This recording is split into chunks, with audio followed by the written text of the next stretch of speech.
LiveKernelEvent 1 in 1741. Step 1. Change anti-aliasing settings. Launch Rainbow Six Siege. Open graphics settings. Change anti-aliasing from TAA2X to FXAA. Apply the settings.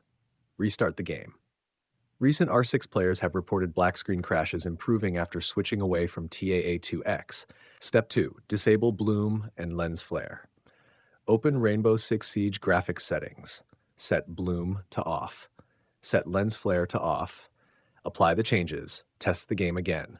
These settings have been specifically mentioned in recent R6 crash reports.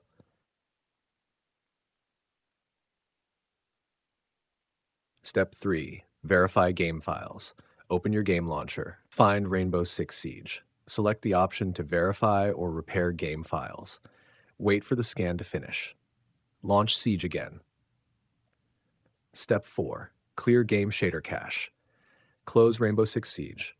Clear the DirectX shader cache from Windows temporary files. Restart your PC.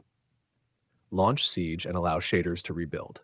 Step 5. Clean install direct driver for your GPU. Remove the existing graphics driver using a clean install method. Restart Windows. Install the GPU driver again. Test Rainbow Six Siege. Recent reports specifically mention clean installing and rolling back AMD drivers while troubleshooting these R6 black screen crashes. Step 6. Remove GPU overclock Undervolt. Open your GPU tuning software. Reset GPU tuning to default. Disable overclocking and undervolting temporarily. Restart the PC. Test Siege at stock GPU settings. Step 7. Disable overlays. Disable Discord overlay. Disable Steam overlay. Disable Xbox Game Bar.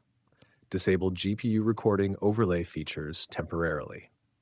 Restart Rainbow Six Siege. Step 8. Test PCIe connection. If you use a GPU riser cable, temporarily connect the GPU directly to the motherboard. Enter BIOS only if you are comfortable changing hardware settings. If your system supports it and the issue persists, testing a fixed PCIe generation can help isolate PCIe stability problems. Save changes and test the game. A 2026 Microsoft Q&A report involving R6-related LiveKernelEvent 141 found that manually testing PCIe Gen 4 changed the behavior, although it did not completely eliminate the crashes.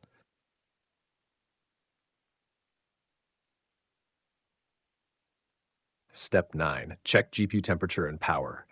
Monitor GPU temperature while playing. Make sure GPU fans are working correctly. Check that GPU power connectors are firmly connected. Remove any unstable GPU tuning. Test the game again.